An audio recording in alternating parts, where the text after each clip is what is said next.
बेला ने भी बड़ी तेज़ी से हरकत की थी। इसने एक तरफ हटते हुए तकिए के नीचे रखे हुए पिस्तौल पर हाथ डाल दिया। ये इत्तेफाक था कि इसका हाथ पिस्तौल की नाल पर पड़ा था, लेकिन इससे पहले कि वो कोई और हरकत करती, मैं इसके ऊपर जा गिरा। धक्का लगने से इसका सर पलंग की पुश्तगाह से टकराया। इसके मुंह से हल्की सी चीख निकल गई। इसके साथ ही मैंने अपने हाथ में पकड़े हुए पिस्तौल से इसकी गर्दन पर ज़रब लगाई। इसके मुंह से एक और चीख निकली। इसने एक हाथ से अपना सर और दूसरे हाथ से गर्दन थाम ली। मैंने तकिए के नीचे से पिस्तौल निकाल लिया और उछलकर पलंग से नीचे उतराया। बेला वाला पिस्तौल मैंने रत्ना के हवाले कर दिया। अब अगर ये कोई ऐसी हरकत करे तो गोली मार देना, मैंने कहा और फिर बेला की तरफ देखते हुए बोला। इसमें शुबा नहीं कि तुम बहुत हौसलामंद और बहुत निडर हो, लेकिन हद से बड़ी हुई खुद एतमादी बाज़ औक़ात इंसान को ले डूबती है। अगर मैं तुम पर छलांग लगाने की बजाय पिस्तौल का ट्रिगर दबा देता तो तुम्हारी खोपड़ी में सुराख हो चुका होता, और अब तुम देख रही हो कि तुम्हारा पिस्तौल रत्ना के हाथ में है और रत्ना के बारे में तुम जान चुकी हो कि इसके दिल में तुम्हारे लिए कोई हमदर्दी नहीं है और ये तुम्हारा बिल्कुल लिहाज नहीं करेगी। वैसे भी आजकल इसके सर पर खून सवार है। तुम लोगों ने यहाँ आकर बहुत बड़ी गलती की है नाजी, बेला ने गर्दन सहलाते हुए कहा। तुम्हारी खुशकिस्मती है कि हर जगह बचते रहे हो, लेकिन ये मेरा बंगला है, यहाँ से तुम बचकर नहीं जा सकोगे। अगर कोई गड़बड़ की तो घाटे ही में रहोगी। तुम अपने जराइम की फहरिस्त में इजाफा करते जा रहे हो। वो मेरी तरफ देखते हुए बोली। तुम जब भी पकड़े जाओगे तुम्हारा वो हशर होगा कि दुनिया याद रखेगी, और फिर किसी गैर मुल्की आतंकवादी को भारत माता की धरती पर कदम रखने की जरूरत नहीं होगी। मैं दहशतगर्द नहीं हूँ, ये तुम भी अच्छी तरह जानती हो। मैंने कहा, तुम लोग मुझे दहशतगर्द बनाना चाहते थे। मैंने तो जो कुछ भी किया अब तक भी किया है अपने बचाव के लिए। मैं चंद लम्हों को खामोश हुआ, फिर बोला। पहले तो मैं अपने आप को बचाना चाहता था, लेकिन जब मुझे पता चला कि मेरे मुल्क की सलामती खतरे में है, मेरे वतन के बेगुनाह लोगों को खून बहाने के लिए यहाँ दहशतगर्दों को तरबियत दी जाती है, वो जाहिर है मैं अपनी आंखें बंद नहीं रख सकता था। अपनी दफा का हक तो सबको है। अगर मैंने अपने आप को, अपने मुल्क को तुम लोगों की दहशतगर्दी से बचाने के लिए यहाँ कोई छोटी मोटी कार्रवाइयाँ की हैं तो कोई गुनाह नहीं किया, और मुझे खुशी है कि मैं अब तक अपने मकसद में कामयाब रहा हूँ। और तुम ये भी जान चुकी हो कि डर, खौफ जैसे अल्फाज अब मेरे लिए कोई मायने नहीं रखते। एक बात तुमने अब तक नहीं सोची, बेला ने कहा। पहली बात तो ये कि तुम यहाँ से बचकर नहीं जा सकते। अगर किसी तरह यहाँ से निकल भी गए तो अपने मुल्क में सज़ा से नहीं बच सकोगे। तुम खुद ही बता चुके हो कि वहाँ तुम्हारे हाथों कई कत्ल हो चुके हैं। इसके अलावा और भी बहुत से संगीन जराइम में मुलव्वस हो। पाकिस्तान की पुलिस तुम्हारी तलाश में है। पकड़े गए तो तुम्हें फांसी पर लटका दिया जाएगा। अगर मैं पाकिस्तान में पकड़ा गया तो फांसी का फंदा खुद अपने गले में डाल लूँगा, मैंने इसकी बात काटते हुए कहा। लेकिन तुम अभी ये मत कहना कि मैं पाकिस्तान का ख्याल जहन से निकाल कर तुम्हारी कोई पेशकश कबूल कर लूँ। यहाँ मुझे कोई जागीर अलाट कर दी जाएगी। राजा इंदर की तरह मेरे चारों तरफ हसीन और जवान लड़कियों के झुरमट होंगे और मैं जिनकी बारी यहाँ ऐश करूँगा। नहीं, बेला ने नफ़ी में सर हिला दिया। मेरे देश के कई बेगुनाह तुम्हारे हाथों मारे जा चुके हैं। अपने हम वतनों के कातिल को माफ़ नहीं किया जा सकता। अब अपनी बकवास बंद करो, हमारे पास ज़्यादा वक्त नहीं, रत्ना ने मुदाखलत करते हुए कहा। अब तुम शराफत से वो सूटकेस हमारे हवाले कर दो ताकि हम यहाँ से निकल जाएं। तुम लोगों के लिए निकल जाना इतना आसान नहीं होगा। बेला मुस्कुराई। रत्ना कुछ कहना चाहती थी कि बाहर हल्के कदमों की आवाज़ सुनकर चौंक गए। इसने दरवाजे से बाहर झांक कर देखा और फिर बेला की तरफ रुक करके बरहम लहजे में बोली, तुम्हारी मुलाजमा चाय लेकर आई है। इस पर यह जाहिर न हो कि हमने तुम्हें गन पॉइंट पर ले रखा है। वो पिस्तौल को चुनरी में छुपाए हुए फिर गोया हुई। मेरी उंगली पिस्तौल के ट्रिगर पर है। अगर तुमने कोई गड़बड़ की या मुलाजमा को कोई इशारा करने की कोशिश की तो मैं ट्रिगर दबा दूंगी। मैंने भी पिस्तौल पतलून की जेब में डाल लिया, लेकिन उंगली ट्रिगर पर ही रखी। बेला जैसी औरत से किसी भी हरकत की तवक्का की जा सकती थी। रत्ना एक कुर्सी पर बैठ चुकी थी और इसने मुस्कुराते हुए बेला से बात भी शुरू कर दी। इसका अंदाज ऐसा ही था जैसे बेला से हमारी बहुत पुरानी दोस्ती है। मुलाजमा ट्रे उठाए कमरे में दाखिल होकर इधर उधर देखने लगी। मेरी नज़रें बेला पर मरकूज थीं। रत्ना ने साइड टेबल पर रखी हुई चीज़ एक तरफ हटा दी।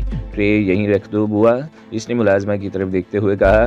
मुलाजमा ने ट्रे साइड टेबल पर रखकर एक बार फिर बेला की तरफ देखा। बेला अब भी गर्दन सहला रही थी। पिस्तौल की ज़रब लगने से गर्दन की जिल्द इस जगह से सुर्ख हो गई थी। एक गिलास पानी भी पिला दो बुआ, मैंने मुलाजमा की तरफ देखते हुए कहा। मुझे पानी की तलब नहीं थी, लेकिन मैं इस औरत को जल्द से जल्द कमरे से निकालना चाहता था। मुलाजमा कमरे से बाहर निकल आई। मैं भी दरवाजे के करीब होकर खड़ा हो गया। सिर्फ 2 मिनट बाद ही मुलाजमा पानी लेकर आ गई। मैंने इसके हाथ से गिलास ले लिया। सॉफ्ट पानी पीकर खाली गिलास इसके हाथ में थमा दिया। मुलाजमा वहीं से वापस चली गई। मैंने फिर जेब से पिस्तौल निकाल लिया। जब तक मुलाजमा कमरे में रही मैंने बेला पर गहरी निगाह रखी ताकि वो बुआ को कोई इशारा न कर सके, लेकिन मेरा ख्याल था कि इस बुढ़िया को किसी किस्म का शुबा हो गया था। इसकी आंखों की उलझन से मैंने कुछ ऐसा ही अंदाज़ा लगा लिया था। अगर इस बुढ़िया को वाकई किसी किस्म का शुबा हो गया था तो वो फ़ोन पर किसी और को खबरदार कर सकती थी। मैंने रत्ना को इशारा किया। इसने पिस्तौल वाला हाथ चुनरी के अंदर से निकाल लिया। मैं बेला की तरफ देखता हुआ दबे कदमों दरवाजे की तरफ बढ़ने लगा। बेला की आंखों में भी उलझन तैर गई थी।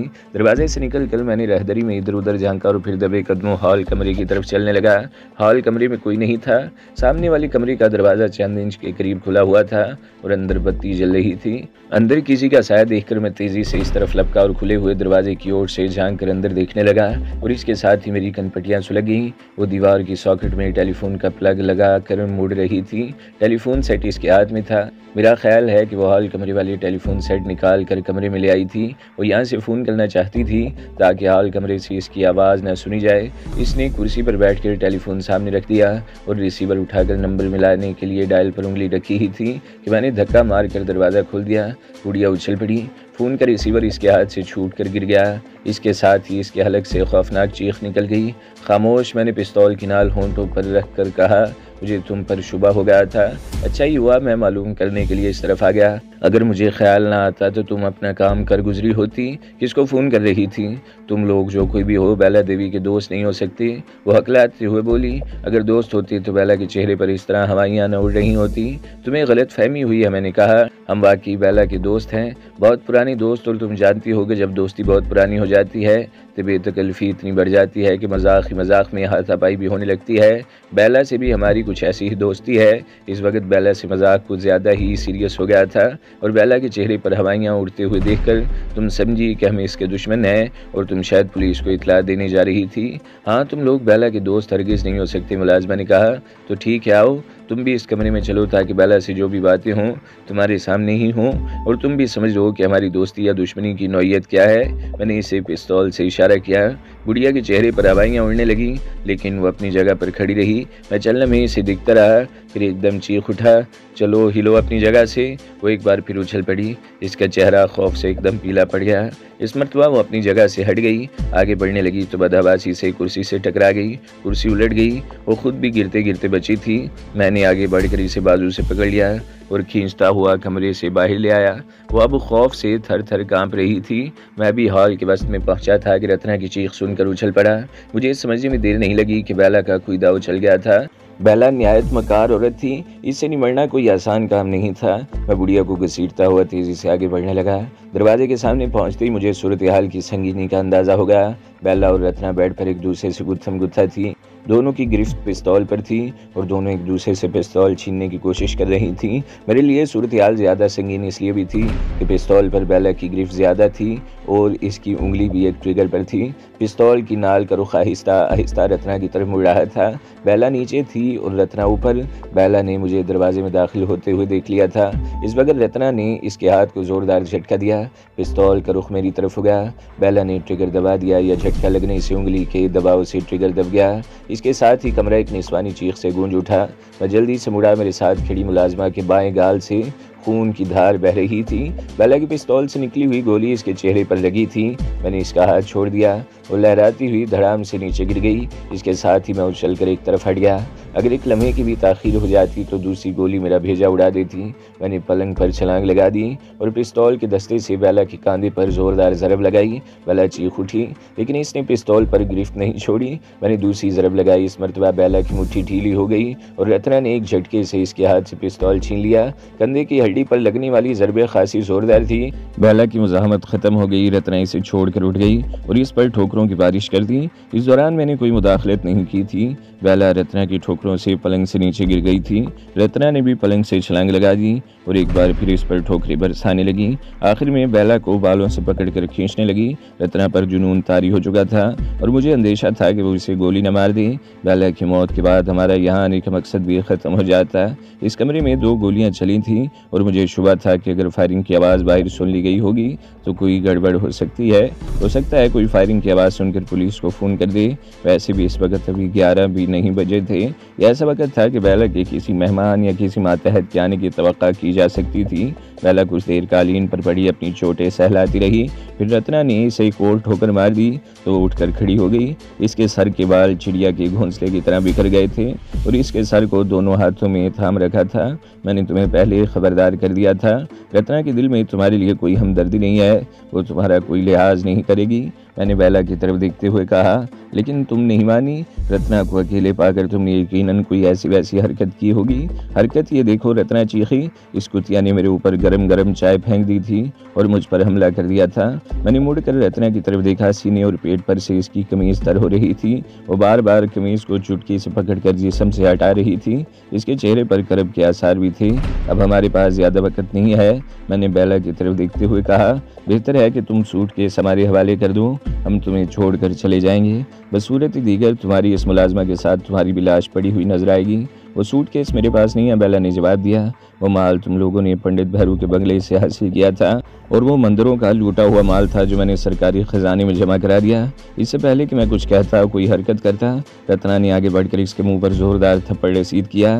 बेला के मुंह से चीख निकल गई। थप्पड़ इस कदर जोरदार था कि वो घूम कर रह गई। सूटकेस हमारे हवाले कर दो वरना मैं तुम्हें भी सरकारी खजाने में जमा करा दूंगी। मैं सच कहती हूँ, बेला ने रत्ना की बात काट दी। बेला, मैंने इसके चेहरे पर नजर जमा दी। मानता हूँ कि तुम बहुत हौसलामंद और बहादुर हो, लेकिन ऐसे मौके पर जिद करना बहादुरी नहीं, इसे आत्महत्या कहते हैं। तुम देख रही हो कि रत्ना पर इस वक्त जुनून तारी है। तुम अपनी जिद छोड़ दो, अपनी खाल बचाओ और सूटकेस हमारे हवाले कर दो। मैं सच कहती हूँ, वो सूटकेस मैंने इस मरतबा मैंने इसके मुंह पर थप्पड़ मार दिया। क्या मैं तुम्हें नहीं जानता? मेरे हलक से गुर्राहट निकली। तुम शायद ज़्यादा से ज़्यादा वक्त लेना चाहती हो ताकि अगर बाहर किसी ने फायर की आवाज़ सुनी हो तो वो पुलिस को इतला कर दे या तुम्हारा कोई जानने वाला इस तरफ आ निकले।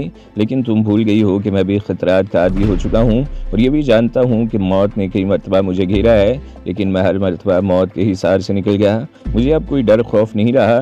तुमने मुझे कहाँ कहाँ घेरने की कोशिश नहीं की, मगर अब तक तुम्हें मायूसी के सिवा कुछ नहीं मिला। मुकराना में तुम कितने जतन कर चुकी हो, क्या मिला तुम्हें? अपने आदमियों की लाशें, अब भी एक लाश तुम्हारे सामने पड़ी है और यकीन करो मेरी लाश देखने की तुम्हें हसरत ही रहेगी। अफसोस तो इस बात का है कि हमारे अपनी ही गद्दार तुम्हें पनाह देते हैं। बेला ने कहा, अगर मुकराना में रोशन लाल और ACP सतीश मेहता तुम्हें पनाह न देते तो तुम इस शहर से बाहर नहीं निकल सकते थे। ये तुम्हारी खुशकिस्मती है कि हर मरतबा तुम ऐन वक्त पर बच निकलते हो, मगर मुकराना में ब्लैक कैट्स कमांडोज की हलाकत के बाद तुम्हें कहीं पनाह नहीं मिलेगी। तुम लोग हिल स्टेशन पर रोशन लाल के बंगले को आग लगाकर जिस कार पर फरार हुए थे वो अगले ही रोज़ यहाँ पुलिस को मिल गई थी और इस मरतबा इस शहर की इस तरह नाकाबंदी की गई है कि बिल्ली का बच्चा भी इजाज़त के बगैर बाहर नहीं जा सकता और शहर में भी खुफिया तौर पर तुम लोगों को तलाश किया जा रहा है। इस मरतबा तुम लोगों के बच निकलने के इम्कान ना होने के बराबर हैं, इसलिए हम लोग अपने आप को तुम्हारे हवाले कर दें। मैंने इसकी बात पूरी कर दी। वैसे ये बात तुमने ठीक ही कही कि तुम्हारी ही गद्दार हमें पनाह दे रहे हैं। जब तुम्हारी पुलिस फोर्स में सतीश मेहता जैसे लोग होंगे तो हम जैसे लोगों को भी रास्ते मिलते रहेंगे। इसलिए मेरा मशवरा है कि अपनी जिद छोड़ दो और वो सूटकेस हमारे हवाले कर दो। बस सूरत दीगर मैं तुम्हें रत्ना के हवाले कर दूंगा और ख़ुद यहाँ बैठकर तमाशा देखूंगा। रत्ना के हाथ तुम देख चुकी हो, ये पंजाब की जट्टी है, खालिद देसी घी और मक्खन की पली हुई है, इसके अंदर तुमसे ज़्यादा ताकत है। ठीक है, बेला गहरा सांस लेते हुए बोली, मैं वो सूटकेस तुम्हें दे रही हूँ, लेकिन इस खौफ से नहीं कि इस वक्त मेरी जान खतरे में है, बल्कि इसलिए कि तुम लोग वो सूटकेस लेकर इस शहर से बाहर नहीं जा सकोगे। धन्यवाद, शुक्रिया, मैंने मुस्कुराते हुए कहा, लेकिन अब ज़रा जल्दी कर दो, हमारे पास ज़्यादा वक्त नहीं है, दूसरे कमरे में जाना पड़ेगा, सूटकेस यहाँ नहीं है। बेला ने कहा, तो चलो, मैंने इशारा किया। बेला ने इस वक्त शबखाबी का लिबास पहन रखा था। औरतें आमतौर पर रात को सोते हुए नाइटी या मैक्सी किस्म का लिबास पहनना पसंद करती हैं, मगर बेला ने मर्दाना स्लीपिंग सूट पहन रखा था। हम इस कमरे से निकल आए। मैंने बेला को पिस्तौल की जद पर ले रखा था।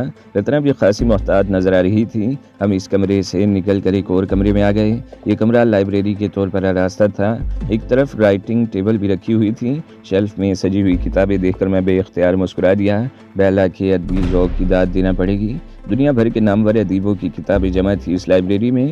मुझे शायरी या अदब से किसी किस्म का लगाव नहीं था।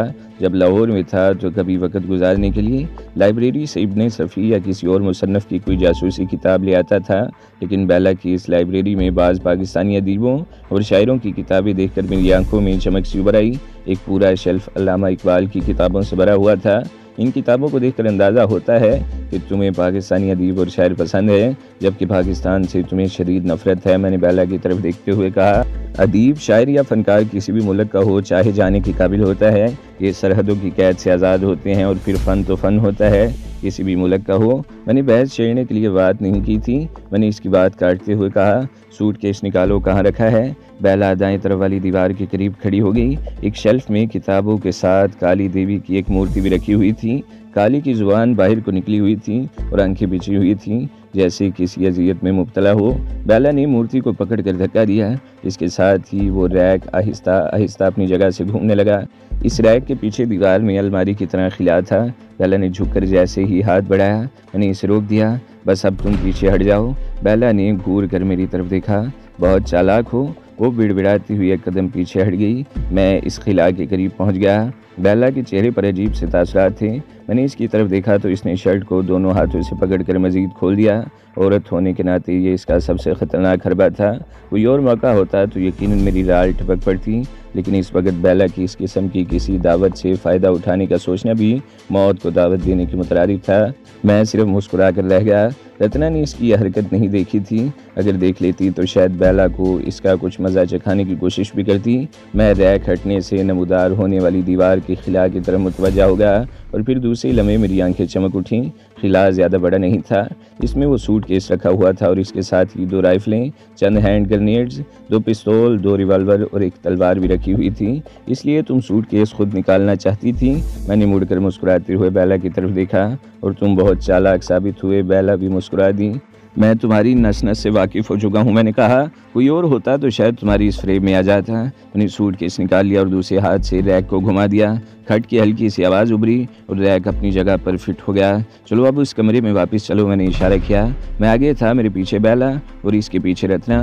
मैं सूटकेस उठाए दरवाजे से निकल चुका था। बेला ने अचानक ही पलट कर रत्ना पर हमला कर दिया। इसके पैर की ठोकर रत्ना के पिस्तौल वाले हाथ पर लगी। पिस्तौल तो रत्ना के हाथ से नहीं निकला, लेकिन वो इस अचानक हमले से लड़खड़ा गई। इससे पहले कि वो संभल सकती, बेला ने इसके हाथ पर एक और ठोकर मारी। इस मरतबा पिस्तौल रत्ना के हाथ से निकल गया। बेला इस पर झपट पड़ी। रत्ना ने बड़ी फुर्ती से इसकी टांग में टांग फंसा दी। बेला लड़खड़ाती हुई मुंह के बल गिरी। कालीन पर पड़ा हुआ पिस्तौल इसके हाथ से चंद इंच दूर था। मैं सूटकेस फेंक कर बड़ी तेजी से बेला की तरफ लपका।